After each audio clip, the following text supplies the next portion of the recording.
Ce matin, nous sommes à la source de Poussette avec Cindy dans le cadre d'une étude, une petite balade que nous faisons dans notre environnement. La balade du dimanche. Les mangles médailles, ce sont les grands arbres que nous voyons là, qui caractérisent la forêt marécageuse. C'est elles qui donnent leur identité en véritable à la forêt marécageuse, avec les fougères royales qui sont un peu plus là-bas, qui sont auprès du bassin central. Et effectivement, donc, beaucoup de gens ne savent pas que la source de Poussette, ce n'est ni plus ni moins qu'une forêt marécageuse. Comme beaucoup de forêts marécageuses qui sont dans toute la région du Gosier, depuis Saint-Félix, depuis Grande Ravine, qui descend tout le long à gauche, entre Grande Ravine et Poussette, voire Grand B. Toute la partie gauche, c'est une grande forêt marécageuse. Noir. Mais il n'est pas vraiment noir, il est marron, mais avec des taches, etc.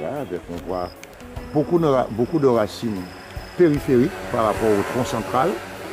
Mais ces racines-là, il faut s'en méfier, parce que ce sont eux qui font la strangulation de tous les autres arbres qui osent pousser autour de cet arbre-là. Donc le petit mangle médaille que nous voyons à droite là, il sera étranglé, le figuier noir, qui ne tolère pas de par sa nature même, la nature de ses racines, les racines préhensives et strangulatrices. Et donc voilà, c'est une curiosité de la forêt tropicale guadeloupéenne qui mérite d'être signalée. Un peu plus loin, nous avons les grandes oreilles d'éléphant là. Donc ce qu'il faudrait, c'est planter des arbres fruitiers que nous devons reboiser nos forêts, nos pourtours de forêt marécageuses, parce qu'il y a suffisamment d'espace pour ça. Il ne faut pas trop en mettre, mais réfléchir à quel type d'arbre qu'on pourrait mettre. On pourrait mettre aussi disons 5 à 6 zicaquiers, zicaques. Nous toujours mangé en Guadeloupe, et puis c'est très bon au goût, puis c'est très adapté à ce milieu lacustre d'eau douce que nous avons.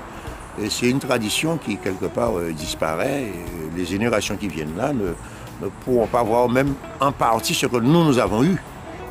Donc dans la Basse-Terre, Goubert, Trois-Rivières, c'est avec ce sang-dragon ici, qui est tout droit, que je montre là, qu'on entourait, ou qu'on entoure encore les champs de bananes.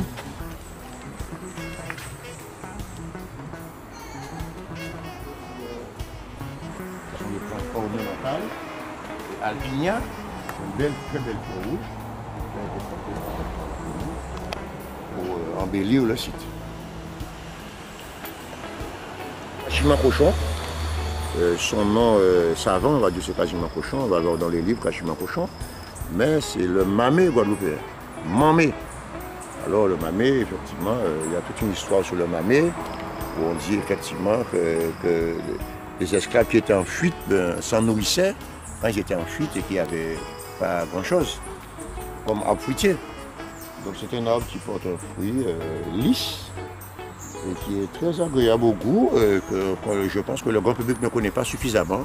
Une petite présentation succincte, mais utile, qui pourra peut-être amener un plus grand engouement de nos concitoyens pour ce type de site qui ne demande qu'à être visité.